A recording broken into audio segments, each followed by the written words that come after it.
भगवान की आरती किए और क्षमा याचना मांगी है। श्री सुखदेव जी वर्णन करते कथा के राजा परीक्षित। उसी दिन से यह गोवर्धन भगवान की पूजा होने लगी है। आज भी लोग जाते हैं, गोवर्धन भगवान की परिक्रमा देते हैं, मानसी गंगा स्नान करते हैं, पंडा पुजारियों को दान देते हैं, दक्षिणा देते हैं। प्यारे भगवत प्रेमियों, सभी भक्तों की हर मनोकामना पूर्ण होती है, क्योंकि योगी राज कृष्ण ने इनको वरदान दिया था। बोलिए गोविंद भगवान की जय हो। जो जाएगा उसको मन वांछित फल की प्राप्ति होगी, जो मन से सोचेगा उसका वही कार्य होगा। बोलिए सतगुरुदेव भगवान की जय। आज गोवर्धन की पूजा कराई है।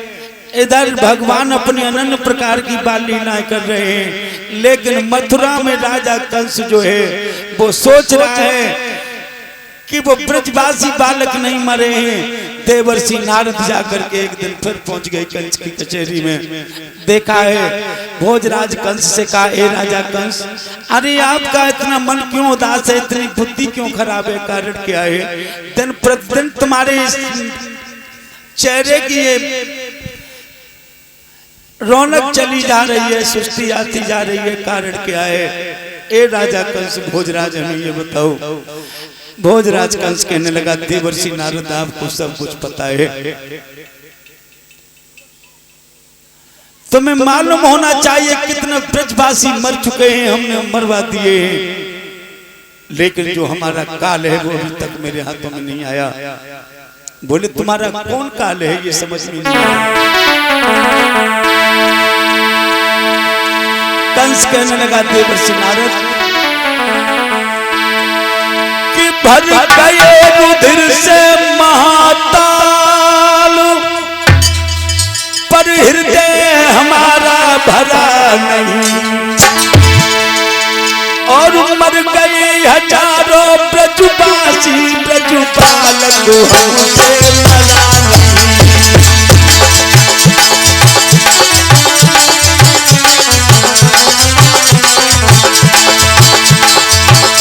मर गए हजारों ब्रजवासी, ब्रजपालक हमसे मरा नहीं।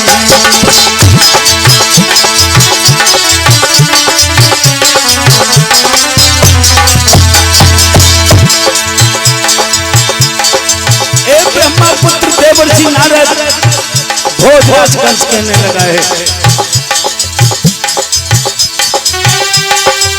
बाबा नंद के दो छोरे, बलिराम कृष्ण के लाले, और कोई कानू हमारे ऐसा जो किसी बता दे।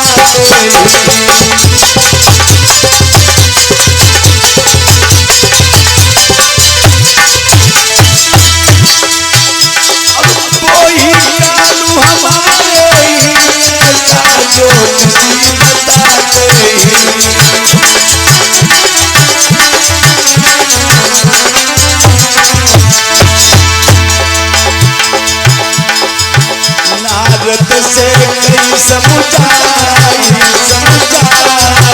भूपाल कंस तब बोलो है, कछु समझ नहीं आई रे नारद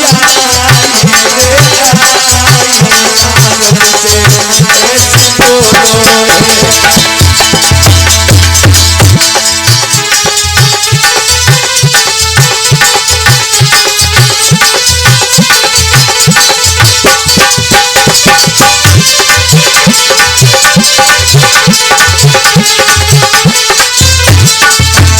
बोलो है। एकदम देवर्षि नारद कहने लगे, राजा कंस,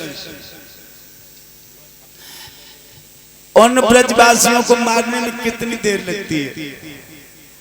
बोले भर गए रुधिर से महाताल, पर हृदय हमारा भरा नहीं, और मर गए हजारों ब्रजवासी, ब्रजबालक हमसे मरा नहीं।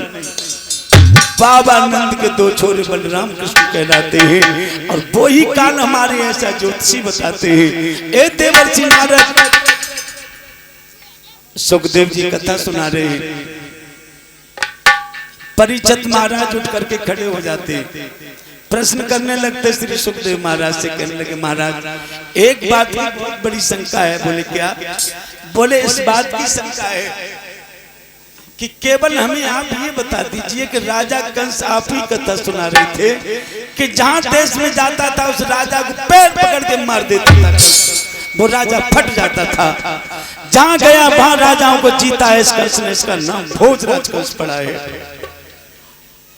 लेकिन मथुरा से नंदगाम गोकुल बरसाना तो कोई ज्यादा दूर भी नहीं है। प्रश्न पूछ रहे श्री सुखदेव महाराज परीक्षित जी। और कंस कभी पूतना को भेजता है, कभी किसी राक्षस को भेजता है, लेकिन स्वयं कंस क्यों नहीं जाता है? बड़ी दूर दूर तक कंस गया है, लेकिन उस नंदगाम गोकुल बरसाने में स्वयं कंस चल करके क्यों नहीं जाता? इसका क्या कारण है? कंस को जाना चाहिए, अपनी फौज लेकर के उस पर युद्ध कर देना चाहिए। सुखदेव महामुनि समझाने लगे, कहने राजा परीक्षित, कंस इसलिए नहीं जाता था कि कंस को श्राप लगा हुआ था राधा रानी का। भोजराज कंस को श्राप लगा हुआ था, राधा रानी ने श्राप दे दिया था इस कंस को। एक बार यमुना में स्नान कर रही थी सभी ब्रज गोपियां। कंस था ये कन्याओं का हरण करता था। स्नान कर रही गोपियां तो ये झाड़ी में छुप छुप करके कन्याओं के हरण के लिए ये झाड़ियों से यमुना पर पहुंचा, और एक झाड़ी में छुप छुप करके देख रहा है, ये कंस था, दुराचारी था। झाड़ियों में छुप करके देख रहा है ब्रज गोपियां स्नान कर रही हैं यमुना में, और कंस एकदम जाकर के धड़ाम से जाकर उस यमुना में कूद जाता है। प्यारे भक्तों, सारी गोपियों की आंखें बंद हो जाती हैं। बलशाली कंस जैसे यमुना में कूदा, एकदम ये भगवान ये क्या हुआ? तुरंत ही उसी समय राधा रानी के सामने ये दौड़ा है। कुछ हाथ में नहीं आया, राधा रानी ने एकदम यमुना से जल लेकर को सीधा कंस के मुंह में मार दिया। बोलिए गोविंद भगवान की। जैसे यमुना का जल और कंस के मुंह में मारा, कंस एकदम औरत बन जाता है। बोलिए गोविंद भगवान की। और सारी नंदगाम गोकुल बरसाने वृंदावन से होकर के लेकर के गई। बोले चल अब तुझे मैं लेके चलूंगी। सारी उन गलियों में घुमाती राधा रानी जब बरसाने में पहुंची, भगवान महाराज की जैसे नजर पड़ी है मेरी राधा एक पल घर पे नहीं रुकती है, हर समय गोपियों के साथ रहती है। जाने कहाँ जाती है राधा। ए राधा तुम कहाँ से आ रही हो? बोले बाबा मैं यमुना से आ रही हूँ, यमुना का स्नान किया। बोले ये औरत कौन है तुम्हारे साथ में? राधा बोली बाबा ये औरत नहीं है। बोले और कौन है? बोले ये तो राजा कंस है मथुरा का। बोले क्या? बोले ये कंस है बाबा। बाबा की प्राण में करके कंस को नाम सुनो, क्योंकि वो कंस से दुनिया डरती थी। बोले राधा सच बताओ ये कौन है? बोले बाबा ये राधा कह रही है ये कंस है। बोले ये औरत के वेश में कैसे? बोले मैंने इसको औरत बनाया है। बोले क्यों? बोले ये कन्याओं का हरण करता है, ये दुराचारी कंस है। प्यारे भगवत प्रेमियों, भगवान बाबा घबरा गए। बोले राधा ऐसे कैसे छोड़ते रहिए, चिंता नहीं छोड़ेगा कंस। बोले जब मैं इसे छोड़ दूंगी तभी तो ये कुछ करेगा। अभी तो मैं इसे गलियों में घुमाऊंगी और बरसाने की सारी गलियां रहेंगी उनमें घुमाऊंगी। प्यारे भगवत प्रेमियों, सारे बरसाने की गलियों में कंस को घुमाया, बड़ा बेइज्जत किया राधा ने। बोले चल मेरे साथ। कंस घबरा गया राधा से। बोले ये तो कोई शक्ति है, ये राधा शक्ति है। घबरा गया कंस। बोले इससे मेरा कोई वश नहीं चलेगा, अब इस राधा से बचना कैसे होगा? एकदम हाथ जोड़ करके और माफी मांगने लगा, प्रायश्चित करने लगा वो कंस।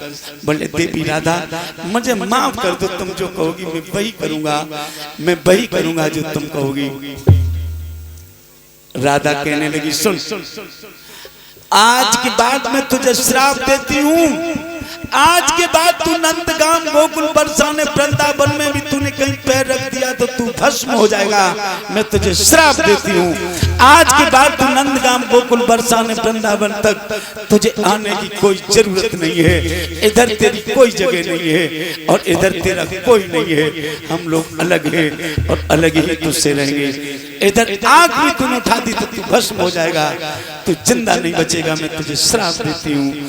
एकदम राधा को मस्तक किया है उस कंस ने और राधा उसे छोड़ देती है और कंस वापस चलाता है। श्री सुखदेव समझाते हे राजा परीक्षित, इसलिए वो कंस नंदगाम गोकुल बरसाने और वृंदावन में नहीं आता था। बोलिए सतगुरुदेव भगवान।